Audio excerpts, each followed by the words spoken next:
What's up, everyone? Welcome to Chad's Home. Today we are with Rexico. What's up, guys? Welcome. Hello. Howdy.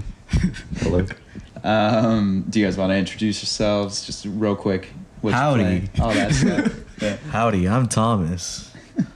Oh, I'm Bryce. And I'm Tristan. Nice. And then there's a fourth, right, who's not here. Plays Yes. drums with you guys. Yep, his name is Parker Cote. He's a good man. He's down in IB right now, doing school. But yeah, we our lineup changes a little bit from time to time. Mm-hmm. We had Kiara play keyboards for us, but every now and then that's Tristan over there, multi-instrumentalist, doing drums and keyboards on and off. Mm-hmm. And then when he's not doing drums, Parker comes in and bangs them. Nice. There we go. So yeah, it's been since 2018 since you guys have released an EP. I know the fans have been wondering where you're at, so maybe fill them in on what you guys have been up to. You moved up to Los Angeles for college and Irvine, and writing new music, right? Yeah. Yeah, all those songs we've been playing at the shows. It's being recorded, and we'll have them out very, very soon. So the songs you're playing live are unreleased? A lot of them are. Oh, wow. Dang. Yeah. Right now, the only songs that we've released that we play live is Never in Dreams, which came out on our split with Fake Fake Tides. Tides. We didn't do a split with anyone else, right? Just Fake Tides? All right. Yeah. We released that 2 years ago, and then we released another EP, Let's Take a Dive, in 2018. And that one featured our cover of Put Your Head on My Shoulder by the one and only Paul Anka. And I want to talk a little bit about that. Why'd you do that cover? It was Valentine's Day 2018, and we're like, man, we need to make people fall in love with us again. And then we're like, let's do Put Your Head on My Shoulder, because I saw on Twitter of the video of that one guy, Anthony Flores. you know his name? Yeah. He's like, No, you don't know Anthony Flores? but yeah, we saw him do that cover, and we're like, oh shit, that's a good cover. We're a big fan of oldies and stuff. Yeah. So it was just, we thought it was appropriate for the vibe Mm-hmm. of that night. Nice. Yeah. Speak a little bit actually about what draws you to the all the kind of classic artists of the 60s. Is that just what your parents listened to growing up, or how did you guys get kind of turned on to that sound? We were kind of like those kids on YouTube who go on Beatles videos and they're like, I'm 8 and I listen to the Beatles. That was kind of all of us. Yeah. Beatles Rock Band. That was a good game. But yeah, it was like the Beatles, and then we kind of went on to the Beach Boys and just expanded upon there. And Mm-hmm. I don't know, we just liked how it sounded, it's just very luscious. Yeah. That's a great word. Yeah. That's a great word. When we first started out, we had a very old school surf sound. We did a lot of surf music. We used to cover surf songs like Pipeline and Miserloo and stuff like that. And we play bars with rockabilly bands and stuff. Mm-hmm. I got into that because I just went to the swap meets and talked to the guys there, and I was looking for surf stuff, so he directed me to instrumental guitar, and that's different than the Beach Boys. So that's what really influenced us earlier on, Mm-hmm. surf music. Mm. But then, and that's how we pretty much got into the scene, because surf punk was happening in San Diego, so the Frights just got big, and Fake Tides was surf punk, and Beach Goons, Mm-hmm. all of that. And we were Yeah. playing shows with them earlier on, and I think a lot of people liked us then because we had a more organic, more retro sound instead of the punk, Mm-hmm. Yeah. more Yeah. reverb. More reverb. Yeah, I feel like it's I guess more accessible to a lot of different people, And it actually, since you had mentioned the Frights, they get mentioned a lot in the vein of like San Diego bands. Were they kind of one of the pioneers of kind of surf punk music, do you guys think? I believe so. Yeah, they were pretty popular, and they're still like going on. I like hear people mention the Frights a lot. Yeah. It seems like they have like a big influence, a big impact over a lot of these bands. Mm-hmm. Yeah, they kind of started that wave. Yeah. Like they had their earlier records, they had a lot of reverb on everything, and it was just very raw energy that a lot of people liked. And I remember just going to like a lot of local shows and trying to mosh and stuff. It was a lot of fun, and it was just pure energy. That's the magic of the Frights and all the surf punk bands from San Diego. Mm-hmm. Do you feel that same type of indie energy from like the indie scene here in LA, or do you think it was more kind of close knit, a tighter family in San Diego? I feel like in LA it's just so big, and there's a lot of different groups that have their own scene and stuff. But once in a while they play a big show together, Mm-hmm. like fests and such.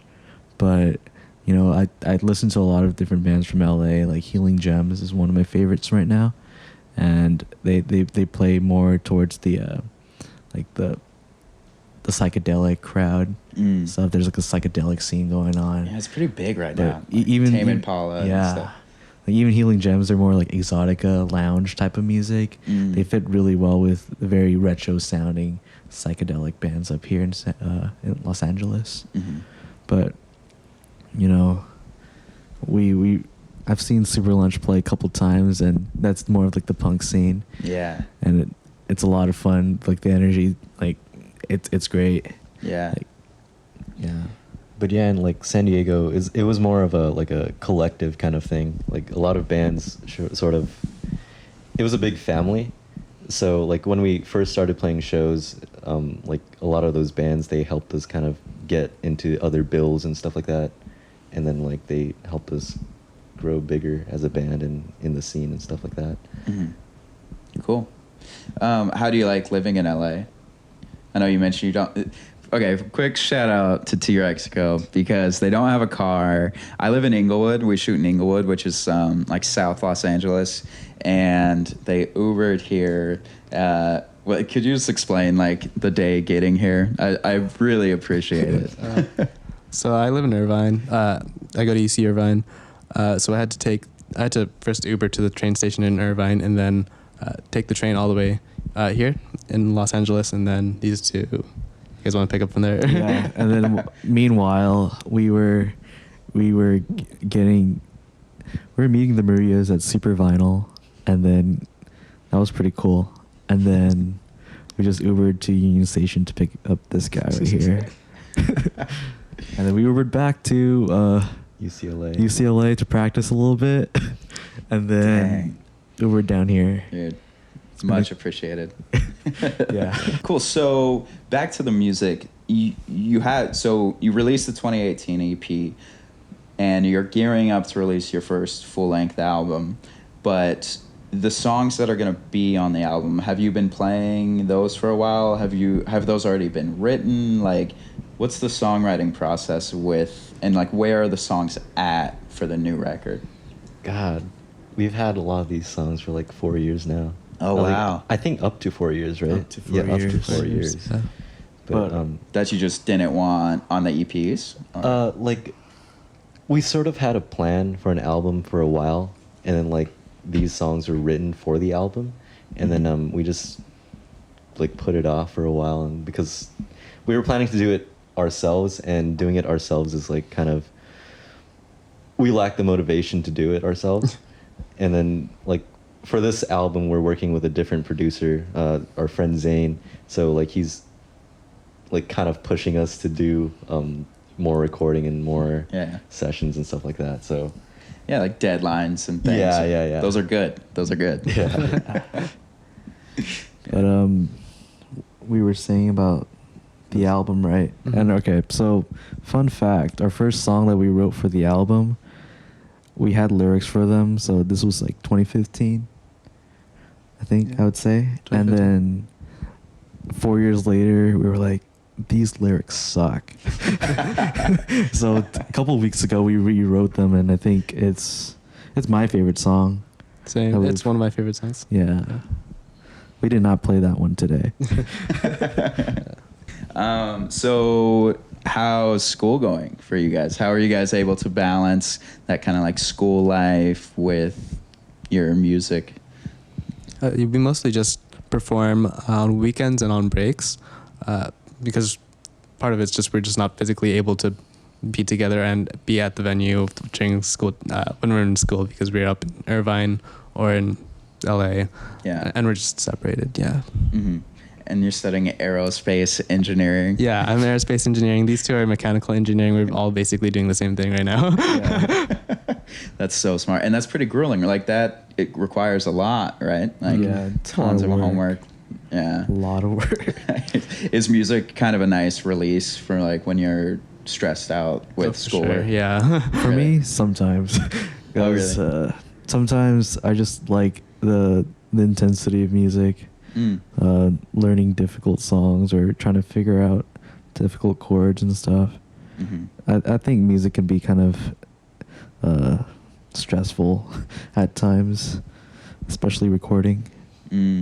But and even practice too. Just because you're like trying to get it right. Yeah. Mm-hmm. Do you like working with a producer, or does that make it a little bit less stressful because somebody else is in the room, like kind of helping you along? Yeah, I've been really enjoying it personally, and also Zane, since he's our friend, it's a nice, friendly environment. Mm-hmm. Yeah. Nice. So most of the time, right? Yeah, there's some conflict. There are some conflicts. We get aggressive With each other. We start throwing things at each other.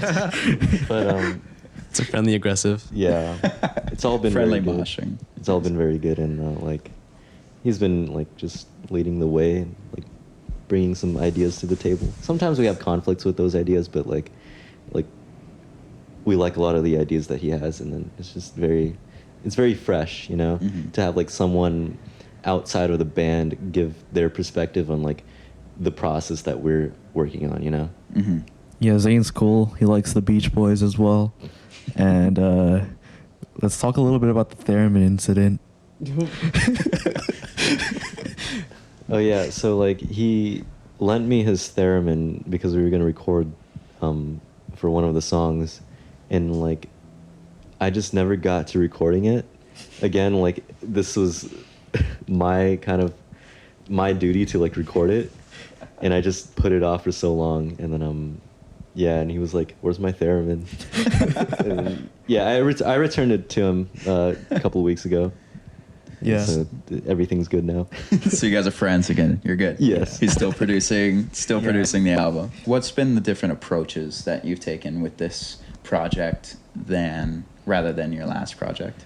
For like most of the tracks, I think like 10 or 11 of them, we just had one day where we just blasted through them and just did the live backing track, and then we're after that we did overdubs for vocals and guitars and like keyboards and stuff like that. So it's just like it's a different process than like how we did it, because before working with Zane, we kind of just did everything very amateurishly, and then just very like we didn't know what we were doing pretty much. And then yeah, it's just been very organized. He's been like setting the deadlines and stuff like that. I like it. I read somewhere that like Rock Band had an influence on you guys. Oh yeah, that's how I actually started getting into music. For like the first like 6 years of my life, I didn't give a shit about music, and then my siblings bought GarageBand, and they needed a drummer. You mean Rock Band? What did I say? You said Garage Band. Rock Band, yes, Rock Band. And they wanted a drummer, so they had me play, and I was horrible at it. And there was one time when they like we failed a song because of me, and I got really upset about that. And then my siblings like kicked me out. They're all like, "Oh, we'll just do the next song without you." And then I got really upset about that, and now I'm doing music. You're like, I'll go be in my own band. Yeah, I know, honestly. Screw you guys. That's funny. Did you guys know each other like growing up? We met in middle school, so Okay, we had cool. all were pretty much musicians by the time we met each other. But Nice. And you guys are brothers, right? We are brothers. Nice. Do your parents support? They like the band? come out to the shows? Most of the time, yeah. My dad used to drive us to shows and like watch with us. Nice. That was pretty sick. Nice. My dad's like, "Oh yeah, I've seen the Frights." It's like the coolest dad in San Yeah. Diego. It's He used like to out do on the backyard he show. used to do pictures for the shows as well. So we got some nice pictures from the early days of bands. That's cool. San Diego. Yeah. What was one of the harder things about starting a band in San Diego? Like, what were some of the struggles in your early days, just like trying to book shows and trying to find places to play? Or was it all pretty welcoming from the start? It was It very was, yeah, welcoming. very welcoming. Oh, wow. But the thing is about San Diego is that like they like to shut down venues, and then that sort of makes it hard to like find venues to book shows and stuff like that. So I guess that's like the main kind of roadblock in our like playing shows in San Diego. Mm-hmm. Yeah. Yeah, we used to play the Che Cafe every single month, and then all of a sudden they went through some legal issues, and they were closed for a good year or two, Mm. and then shows stopped happening there. Then house shows appeared, but then now cops are like cracking down on them even more. Yeah. It used to end at 11. Now it's 9:30. Damn. Yeah. Have you guys played to LA crowds quite a bit? Oh, we played one show up here. They're owned by Marcos. Little mosh pit. That was a lot of fun. We played with Super Lunch Mm-hmm. and Shout out to Super Lunch. Super Lunch. Who else played there? Blivit. Oh, cool. Y'all have Blivit too, right? I should. Yeah. I need to Yeah. reach out to those. Yeah. But is there like a big difference, do you think? I mean, what's cool about LA is that there can be many shows happening in one night, Mhm. and there'll be a good turnout to every single one of them. Right. Whereas in San Diego, and so close to each other, there'll be multiple shows, and then one show gets all the crowd, and Yeah. then only like 20, 30 people get to the other ones. Right. It's a competition in San Diego. Yeah. There's almost no competition in LA, I think. Mhm. So I wanted to ask you a question because I know kind of a common theme in past interviews is basically that you care and that you're concerned with Asian American representation in music. And with this new kind of like meteoric rise of 88 Rising and Mitski and, Japanese Breakfast and all these people, how do you feel like the scene is going and the representation of Asian Americans in music? I feel like we're like we're on the rise. I don't know, but yeah, Yeah. It's been good to see all these Asian Americans come up and like just see the representation of like a culture that like was previously not that represented, Mhm. like Jay Som, Beba Doobie. There's like tons of artists that like just have popped up recently that like I don't know, it's pretty hard to Yeah. to keep track of now. Right. I know Pumvi Purit is from Thailand, and he linked up with 88 Rising. They did a collab. They remixed his song, and now his song's pretty big and really good. Nice. And he just played UCSD, and that is honestly really cool. That's And dope. Joji played there, I think, last year too. Nice. Is UCSD where Shea Cafe is? Yep.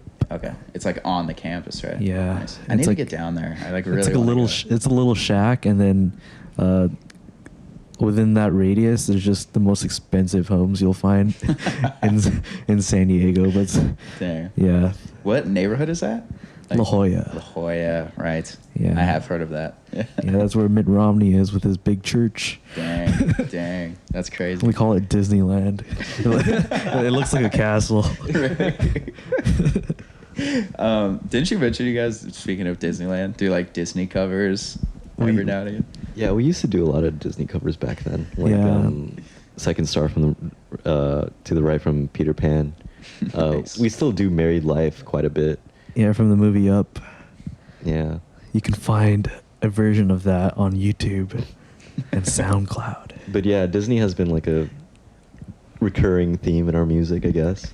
Yeah. Honestly, Disney movies and particularly Disneyland, it inspires me to write more. Like just to write in general. Mhm. Just the the happy and innocent atmosphere of it. Like I don't care how fake it is or anything. It's just Yeah. that's the mood I like to get into before I write. So Nice. yeah. Do you have a favorite Disney movie? Do you have a favorite Disney live action movie, and then also a favorite Disney animated movie? Man, live action's a hard question because I don't really watch those. But animated movie, I think I always say Peter Pan. It's just the soundtrack is really good. Oh, I have no idea. I'm kind of being put on the spot right now. Lots to choose Me from. neither. Mulan for the Mulan. Asian representation. Mulan. Nice. Yeah, I was always like super into Lion King, but I haven't seen that movie yet. I need to see like the new one. Oh yeah, I heard it wasn't good. Oh really? Yeah. Oh, that's a bummer. And also You just crushed my dreams. Thanks, dude. sorry about that. Well, the soundtrack, I listened to a little bit of it. They auto-tuned every single person, and it's not even a good auto-tune job. So, Damn. Yeah, because it was like Beyonce and like Childish Yeah. Gambino and stuff. I mean, it could have been good. But Yeah. Nice. Cool. So for upcoming plans, just kind of like still working on the music. It's going to be playing some shows soon enough. But really, like the fans could look forward to more activity from Rexico, like early 2020. Yeah, early 2020, we'll have something out. We just don't know what it is yet. But Yeah. we'll Nice. be more active. Mm-hmm. We're still active. Evidently, we're still doing music, and we're here at Chad's home. And then where could people kind of like follow you and find you on socials? It's just t.rexico, right? Pretty much. We're trying to get more on with our Twitter presence. So, like, follow us on Twitter at t_Rexico. Yeah. Nice. Yeah. T.Rexico, T_Rexico. Maybe we'll make a TikTok one of these days. Ooh, that'd be cool. That'll be kind of that'll be interesting. Yeah, that'd be cool. Find Twitter's us- so wild. Twitter's like the craziest social media. Yeah. There's like so many ridiculous things. We want to be as present as some people in office. Some particular people. Yeah. That's hilarious.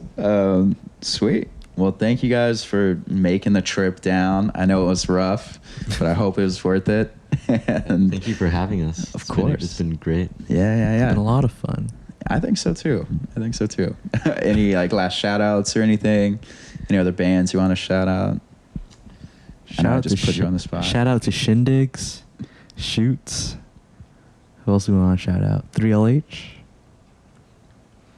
Shout out to Zane for helping us all these years, for booking our second show and sticking with us for 4 years. Thank you, Zane. Listen to his music as well. He has music. Yeah, he has music. It's really Nice. good. Sweet. Shout out to Zane. Awesome. Voice of an angel. Cool. Well, stay tuned. Get into some music right now. And thank you again, Rexico. All right. Hey, we're Rexico, and this is a song for Emily.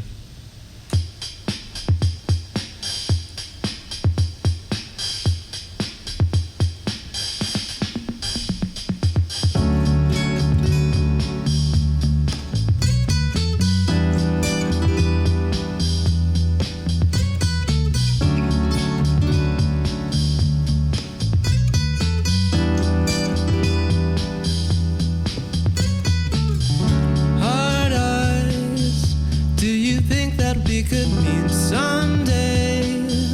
As I lay in bed, I wonder why do we have to be so far away? What would you think if I were to tell you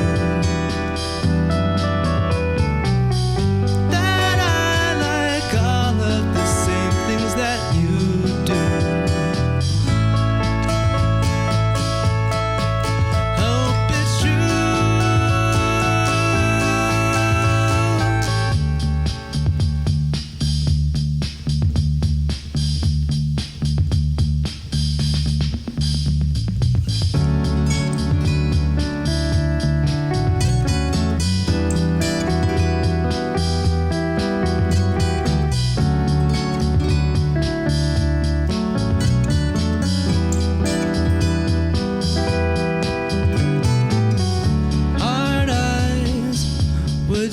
come with me to a tea shop. We could talk about our favorite things as we're contemplating everything. What would you think if I were to tell you that I like all of the same things that you do? Hope it's true.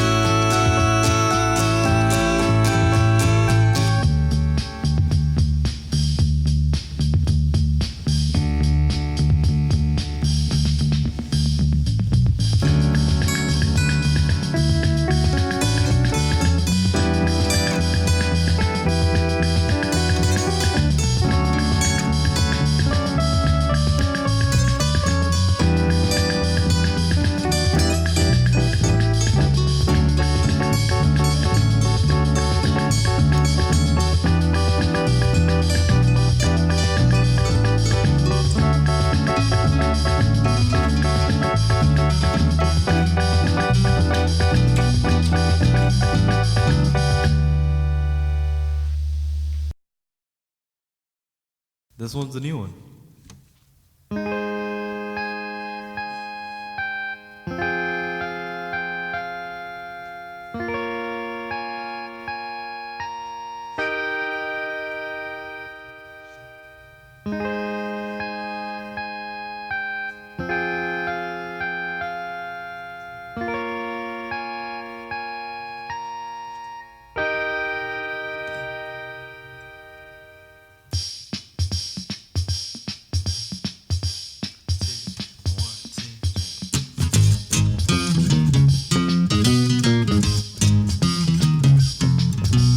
Parts by the moonlit lake, us only foggy. My windows were mostly honey. It's getting late. I pull you close, closer to me, to kiss your lips and exhale softly. When we are done, I'll take you home. And if you want, we'll do it all over again.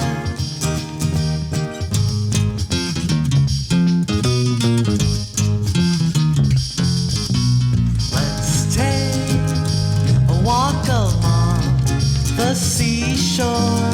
Moonlight is falling down as we know this could be our last time.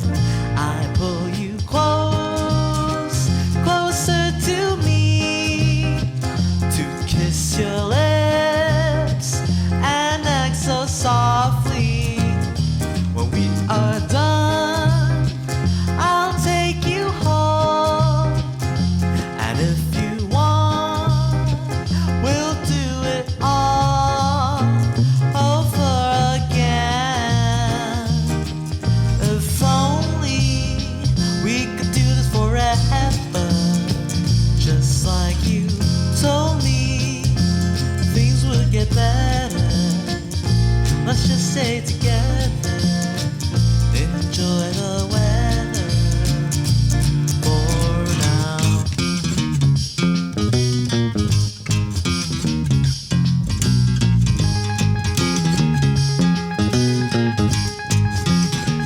I pull you close, closer to me, to kiss your lips and exhale softly.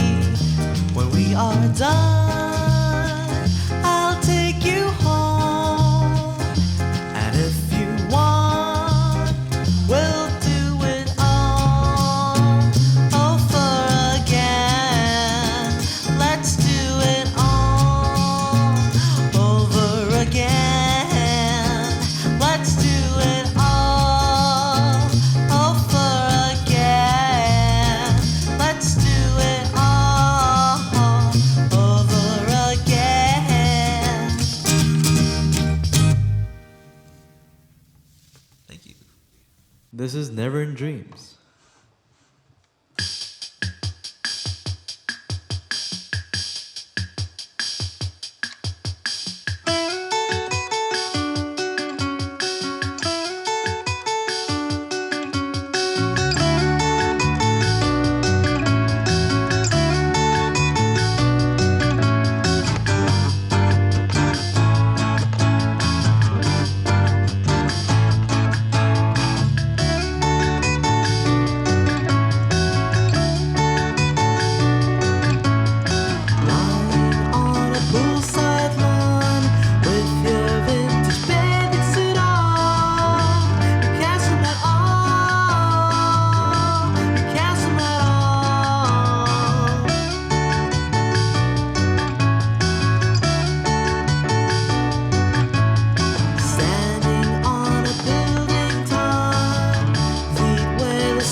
Thank you.